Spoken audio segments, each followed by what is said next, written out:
A.W. 토저의 하나님의 길에 우연은 없다.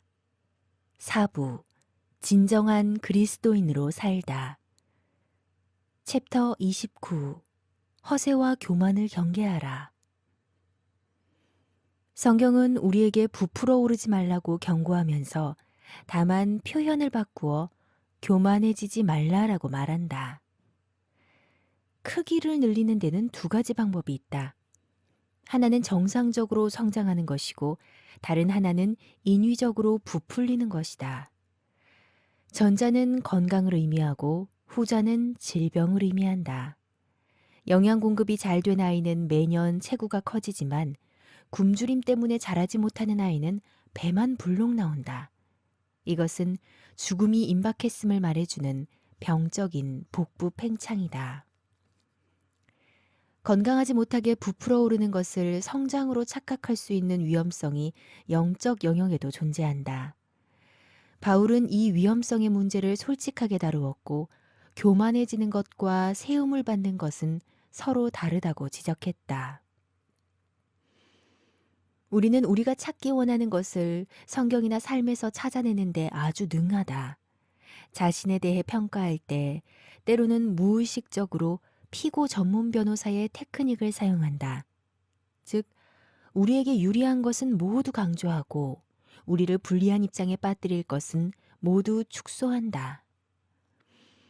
나도 내 목표에 대해 깊이 생각하는 중에 종종 내 작은 승리들을 터무니없이 과장하고 내 실패와 약점들에 대해서는 변명했다는 것을 깨닫곤 한다. 이것은 보고 싶은 것만 보고 차라리 잊고 싶은 것에 대해서는 눈을 감는 우리의 오래된 수법이다. 이렇게 하면 부풀어 오르게 되는데 이것을 올바로 진단해서 고치지 않으면 우리의 생활과 일을 완전히 잘못 평가하게 된다. 과대평가는 불안감의 반영이다. 부풀어 오르는 것과 불신앙의 관계에 대해서는 앞으로 더 깊이 연구해 보아야 하겠지만 적어도 확실한 것은 이 두 가지 사이에 서로 연관성이 있다는 것이다. 믿음의 사람은 무시당하고 평판이 나빠지고 과소평가되더라도 추호의 불안감 없이 조용히 참아낼 수 있을 정도로 하나님 앞에서 자신의 지위에 대해 확신이 있다. 미래의 심판에 대한 지혜가 그의 진정한 크기와 가치를 드러내도록 하나님의 선한 때를 끝까지 기다릴 용의가 있다. 그러나 불신앙의 사람은 감히 그렇게 하지 못한다. 확신이 없기 때문에 눈에 보이는 즉각적인 성공의 표시를 원한다. 뿌리 깊은 불신앙 때문에 현재의 심판에 도움을 받으려 한다. 자기가 대단한 존재라고 확신시켜줄 증거를 열심히 찾아야 한다. 지금 당장 인정받기를 갈망하기 때문에 자기의 일을 부풀려 크게 보이고 싶어하는 유혹에 시달린다. 자꾸 밑으로 처지는 믿음을 받쳐줄 외부 요인이 필요하기 때문에 우리는 현대 기독교의 특징이 되어버린 조잡하기 짝이 없는 쓸데없는 말로 우리의 신앙 활동을 꽉 채우고 있다. 성과를 올려야 한다는 강박증에 시달리는 교회와 목사는 성공의 환상을 더 깊이 심어주는 것이라면 얼마든지 받아들인다. 이렇게 된 근본 원인은 순전히 불신앙 때문이다. 지금의 신앙인들은 주님이 다시 오셔서 상을 주실 때까지 기다릴 마음이 없다. 지금 당장 상을 원하고 또 그 상을 얻는다. 하지만 이런 선택에 대해 그리스도의 날에 뼈아픈 후회의 눈물을 흘리게 될 것이다. 마음의 항체를 키우라. 이런 마음의 병에 대한 면역력을 키우려면 믿음과 겸손의 마음을 길러야 한다. 이런 마음을 기르는 것이 우리를 부풀려 우쭐하게 하는 도덕적 박테리아를 멸하는 항체를 만드는 길이다.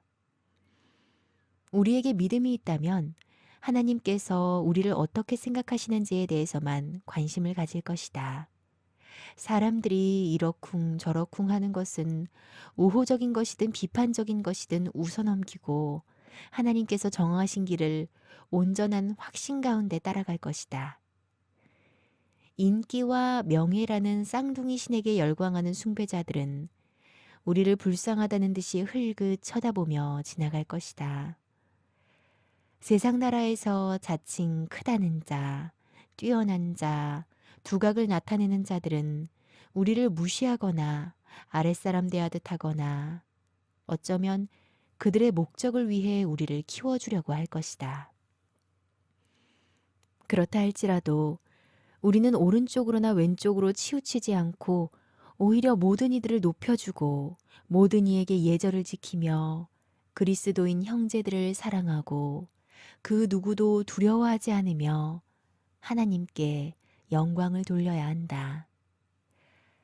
허세를 부리지 않고 우리 자신을 있는 그대로 붙들기 위해서는 큰 용기와 독립심이 필요하다. 우리 자신을 있는 그대로 붙들면 장차 주님을 대할 때 우리의 이 선택을 후회하지 않을 것이다. 챕터 30. 우리에게 가장 부족한 것. 오늘날의 기독교계를 돌아볼 때 우리는 교회의 한두 가지 약점을 보게 될 것이며 이것이 교회의 잘못된 점이다. 이것을 고치면 초대교회의 영광과 오순절의 능력을 회복할 것이다. 라고 말하고 싶은 충동을 느끼게 될 것이다. 하지만 문제를 지나치게 단순화하는 이런 경향 자체가 하나의 약점이기 때문에 언제나 경계해야 한다. 특히 현대사회의 종교 문제처럼 복잡한 문제를 다룰 때에는 더욱 그러하다. 현재의 모든 고민거리들을 단 하나의 질병으로 규정하고 단 한 번의 처방으로 고치겠다는 생각은 순진한 젊은이들에게나 어울리는 사고방식이다. 더 나이 많고 더 지혜로운 지도자들은 더 신중한 태도를 취할 것이다. 진단이 정확하지 않으면 처방이 거의 효과가 없다는 것을 배웠기 때문이다. 문제는 복잡하다. 영적 질병이 단독으로 생기는 경우는 거의 없다. 거의 모든 경우에 있어서 영적 질병은 다른 영적 질병들에 의해 복잡해진다. 그리고 기독교계 전체로 퍼져나가면서 서로 깊이 얽히기 때문에 단 하나의 치료책을 찾아내는 데에도 솔로몬의 지혜가 필요할 정도다.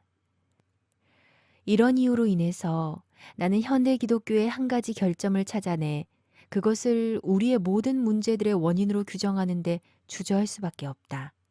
소위 성경을 믿는 기독교가 오늘날 급속히 쇠퇴하는 현상은 추가적 증거가 필요 없을 만큼 명백한 사실이지만 어째서 이런 현상이 일어나는지를 규명하는 것은 그렇게 쉽지 않다. 다만 내가 할 수 있는 말은 나는 대부분의 영적 문제들의 원인일 수도 있는 한 가지 중대한 결핍을 복음주의적 그리스도인들에게서 발견했다라는 것이다. 나의 이 진단이 옳다면 이 부족한 것을 채우는 것이 우리에게 가장 중요한 해결책이 될 것이다. 우리에게 부족한 통찰력. 내가 지적하고 싶은 이 부족한 것은 특히 기독교 지도자들에게서 나타나는 영적 분별력의 결여다. 성경에 대한 지식이 그토록 넘치는데 어째서 그토록 도덕적 통찰력이 부족한가 하는 문제는 현대 기독교의 수수께끼 중 하나다. 지금처럼 많은 이들이 성경 공부에 힘을 쏟았던 때는 교회의 역사 속에 전혀 없었다고 해도 전혀 틀린 말이 아니다. 만일 성경의 교리에 대한 지식이 경건을 보장해 준다면 이 시대야말로 경건의 시대로 역사에 기록될 것이다. 그러나 오히려 이 시대는 교회의 바벨론 포로 생활 시대나 세속성의 시대라 불리는 것이 마땅할 것이다. 자신을 그리스도의 신부라고 고백하는 자들이 타락한 사람들의 아들들의 구애에 넘어가는 경우가 허다하기 때문이다.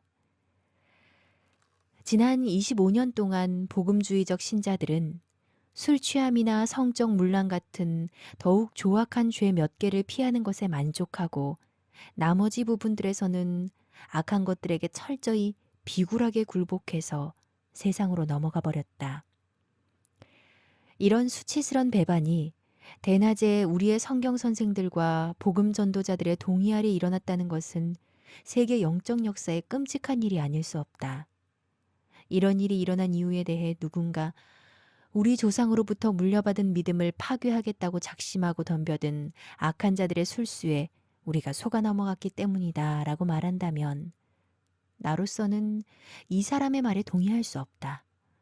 그렇다면 깨끗하게 사는 많은 선한 사람들이 우리를 배반한 자들에게 협조한 것은 무슨 이유 때문인가? 대답은 간단하다. 영적 통찰력이 없었기 때문이다. 안개 같은 것이 모든 민족의 얼굴을 가린 가리개와 열방 위에 덮인 덮개처럼 교회 위에 덮였다.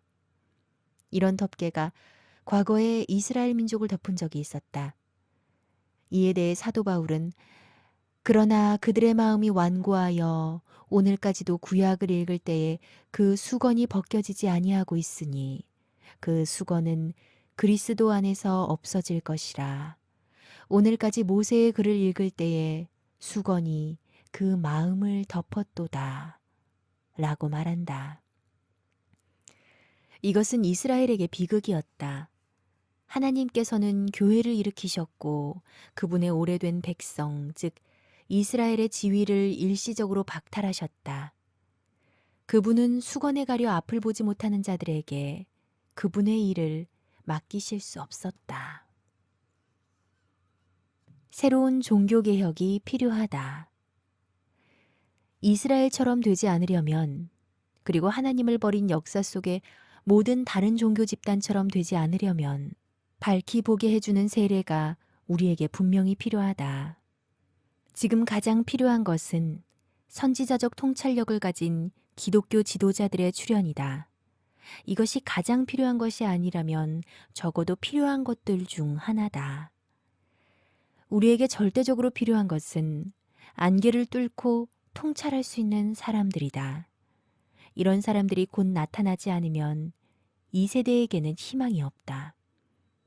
그들이 나타난다 해도 틀림없이 우리는 우리의 세속적 정통주의의 이름으로 그들 중 몇몇을 십자가에 못 박을 것이다. 그러나 명심하라. 언제나 십자가는 그 뒤에 일어날 부활의 전조라는 것을.